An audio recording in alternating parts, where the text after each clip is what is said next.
हैं एक ऐसी दुनिया की जहाँ इंसान और मॉन्स्टर्स मिलकर रहते हैं। मॉन्स्टर्स का काम है अपने शहर की तरक्की और वहाँ के इंसानों को खुश करने के लिए फाइट कर जीतना। हर शहर का अपना एक मॉन्स्टर होता है जो अपने शहर के लिए फाइट जीत कर यहाँ पैसा लाता है। अब हम इसी तरह के एक स्ट्रोक शहर को देखते हैं जिसका मॉन्स्टर लगातार फाइट जीतता आ रहा है, जिससे उनके शहर में बहुत सा पैसा आ रहा है, उनका शहर तरक्की कर रहा है। इसीलिए शहर के सब लोग बहुत खुश थे, लेकिन उसकी बुरी किस्मत वो एक तूफान के अंदर मारा गया था और इस तरह स्ट्रोक शहर के पास कोई मॉन्स्टर नहीं रहा था। काफी साल की कोशिशों के बाद शहर के लोग एक नए मॉन्स्टर को ढूंढ लेते हैं अपने शहर की फाइट के लिए। उसका मुकाबला एक ऐसे डॉग मॉन्स्टर से होता है जो अब का चैंपियन बन चुका था, यानी अब वो काफी सालों से कोई फाइट नहीं हारा था। फाइट शुरू हो जाती है जिसके दौरान स्ट्रोक शहर के मॉन्स्टर को वो चैंपियन हरा रहा था। तभी फाइट को देखते हुए लोगों में बैठी हुई एक लड़की विनी ये नोटिस करती है कि वो चैंपियन अपने हर वार से पहले अपने नाक को चाटता है।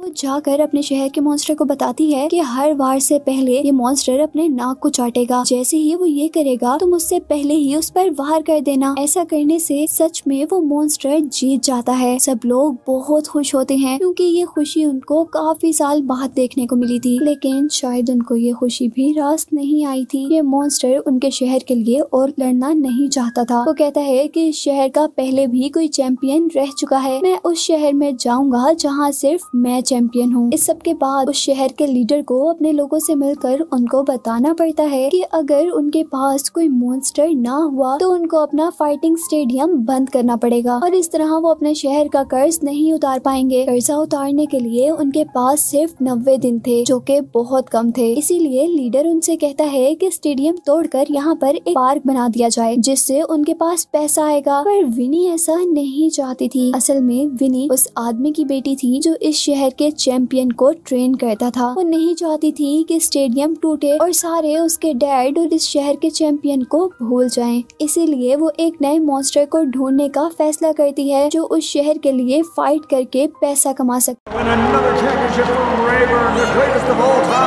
और इस तरह उसके शहर की मुश्किल भी हल हो जाए और स्टेडियम भी बंद ना हो। वो बहुत से मॉन्स्टर्स से मिलती है पर कोई भी उसकी मदद को तैयार नहीं था और आखिर उसे एक मॉन्स्टर मिलता है जिसकी शक्ल और हरकतों से वो जान जाती है कि ये मॉन्स्टर तो उसका दोस्त था और उसी मॉन्स्टर का बेटा था जो मॉन्स्टर पहले उनके शहर का चैंपियन रह चुका था।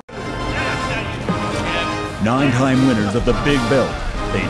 इस मॉन्स्टर का नाम स्टीव था, पर अफसोस कि वो असल फाइटर नहीं था बल्कि वो किसी और मॉन्स्टर के लिए काम करता था और उसके कहने पर हर मैच हार जाता था। असल में उसके बॉस को दूसरी टीम्स ने हारने के लिए पैसे दिए होते थे और स्टीव ये काम इसलिए करता था क्योंकि वो बहुत आलसी था। हारने में मेहनत थोड़ी ना लगती है और ना ही ट्रेनिंग की जरूरत होती है। उसे कुछ भी किए बगैर इतना पैसा मिल जाता था जितना लोगों को सालों की मेहनत के बाद और मशहूर बनने का तो उसने कभी सोचा ही नहीं था। जहाँ विनी उसे मदद के लिए मना रही थी जिस वक्त वो फाइट कर रहा था, जैसे ही उसका ध्यान विनी की तरफ होता है तो वो गलती से फाइट जीत जाता है। हालांकि उसे तो हारने के पैसे मिले थे जिससे कि उसे और उसके बॉस को बहुत बड़ा नुकसान हो गया था। इसीलिए स्टीव का बॉस उसे उस वक्त तक के लिए निकाल देता है जब तक वो इतना पैसा ना कमा लाए कि उनका नुकसान पूरा हो पाए और साथ ही उसे ये भी धमकी मिलती है कि अगर उसने ऐसा ना किया तो उसके साथ बहुत बुरा सलूक होगा। विनी को तो ये मौका जैसे गोल्डन चांस लगता है उसे मनाने या ब्लैकमेल करने के लिए। वो उससे उसके डैड की जगह लड़ने को कहती है और बताती है कि इससे सब तुम्हारे डैड को भी याद रखेंगे। हमारे बचपन की वो जगह जहाँ हमने बहुत मजे किए थे, जहाँ से हमारी बहुत सी यादें जुड़ी हैं, वो जगह भी नहीं टूटेगी और तुम्हें अपना नुकसान भरने के लिए पैसे भी मिल जाएंगे। स्टीव को वो स्टेडियम देखकर और विनी की बातें सुनकर अपना बचपन तो याद आता है, पर वो बेवकूफ थोड़ी था जो विनी की बातों में आ जाता। वो कहता है कि मैं तुम्हारी बातों से पिघलने वाला नहीं हूँ, मैं सिर्फ तब तक तुम्हारा साथ दूंगा जब तक मेरे पास पैसे आ जाएंगे। जब अगली सुबह विनी उसे ट्रेनिंग देने के लिए आती है तो वो आलसी मॉन्स्टर उठता ही नहीं है और विनी से कहता है कि उसे किसी ट्रेनिंग की जरूरत नहीं। इसीलिए विनी स्टीव को एक लोकल फाइट के लिए ले जाती है जहां वो ये सोचकर कुछ नहीं कर रहा होता कि उसे तो यहाँ पर हारने के लिए पैसे मिलेंगे, पर विनी उसकी ये गलतफहमी दूर कर बताती है कि उसे सिर्फ जीतने के ही पैसे मिलेंगे।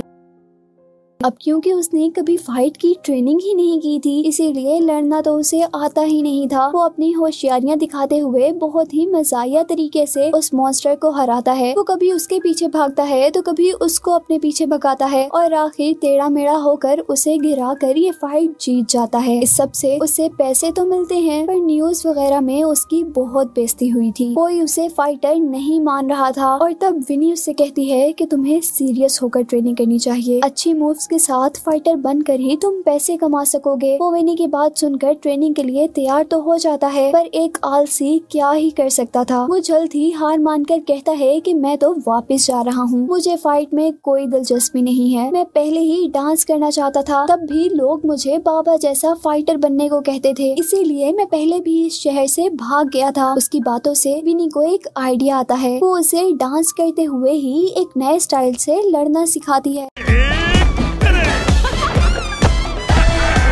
इस काम में उसे भी मजा आता है। वो दिल लगाकर ट्रेनिंग करता है और फिर फाइटिंग में माहिर हो जाता है। अब वो किसी को भी आसानी से हरा सकता था और इस तरह आखिरकार विनी का भी मकसद पूरा हो गया था। उसकी काफी मेहनत के बाद स्टीव इस काबिल हो गया था कि उसके शहर के लिए लड़े। उसने बहुत सी लोकल फाइट्स भी आराम से जीत ली थी और वो अपने डांसिंग स्टाइल से बहुत मशहूर हो गया था। इसीलिए टीवी पर उनका इंटरव्यू भी लिया जाता है, जहाँ वो लोग बताते हैं कि वो स्ट्रोक शहर के स्टेडियम में मैच खेलना चाहते हैं, यानी वो उस स्टेडियम के अंदर लड़ना चाहते हैं, जो कि विनी के डैड का था। वो लोग सभी फाइटर्स को अपने साथ लड़ने के लिए चैलेंज भी कर देते हैं और यहाँ से खुशी खुशी अपने शहर स्ट्रोक के लिए निकलते हैं। अपने शहर जाकर वो स्टेडियम को देखते हैं, जिसकी जगह डबल पैसों में उस मॉन्स्टर ने खरीद ली थी, जिसने इस शहर के लिए मूवी के स्टार्ट में एक फाइट की थी। असल में वो चाहता था कि यहाँ पर कोई फाइट ना हो और सारे लोग उस मॉन्स्टर को भूल, जो हमेशा इस शहर के लिए फाइट कर कर जीतता था। यानी वो ये चाहता था कि सारे स्टीव के डैड को भूल जाएं। ये देखकर विनी और स्टीव दोनों को ही गुस्सा आता है। वो अपने शहर के लीडर से बात करने चाहते हैं, पर कोई फायदा नहीं था। उन्होंने स्टेडियम बेचने वाले पेज पर साइन कर दिया था, जिससे उन्हें उनके शहर के लिए बहुत से पैसे मिलते हैं। अब वो दोनों उदास थे बहुत। विनी स्टीव को वापस जाने का कह देती है, क्योंकि स्टीव का मकसद पैसे कमाने का पूरा हो चुका था, पर विनी का मकसद अभी अधूरा था। स्टीव चला भी जाता है, पर जब उसे ये एहसास होता है कि उसे अपनी दोस्त को अकेले नहीं छोड़ना चाहिए इस मुश्किल वक्त में, तो वो वापस भी आ गया था। And you know what? It feels good.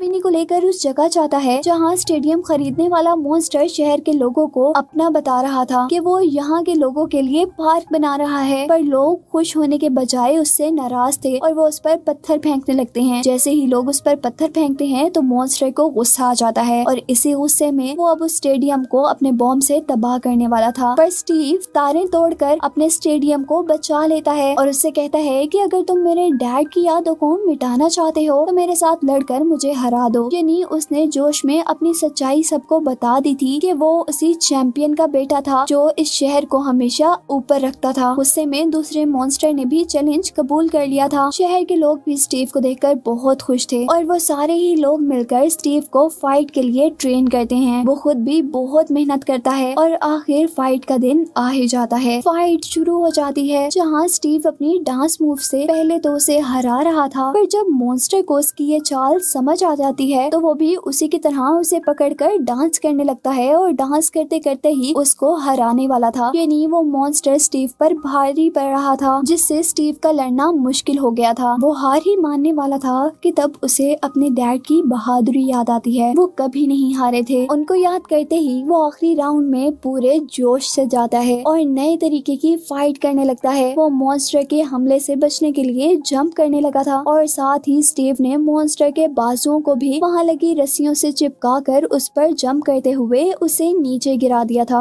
पर इस सब में वो खुद भी गिर गया था। पहला मॉन्स्टर तो उससे पहले ही उठ खड़ा हुआ था, लेकिन उसका तो जैसे उठना बहुत मुश्किल लग रहा था। सबको लगता है कि वो लोग हार गए, पर तभी सब लोग स्टीव को जगाने के लिए उसका नाम लेते हुए तालियां बजाते हैं, जिससे वो उठ जाता है और इस वो मॉन्स्टर के सभी हाथों को पकड़कर उसे डांस करने की तरह घुमाकर गिरा देता है और फौरन ही उसके ऊपर बैठ जाता है ताकि वो इस बार उठ ना सके। ऐसे वो लोग फाइट जीत जाते हैं। शहर को अपना एक नया फाइटर मिल जाता है। अब स्टेडियम भी नहीं टूटता और शहर की तरक्की भी दोबारा शुरू हो जाती है, जिसे दिखाते हुए ये कहानी यहीं खत्म हो जाती है।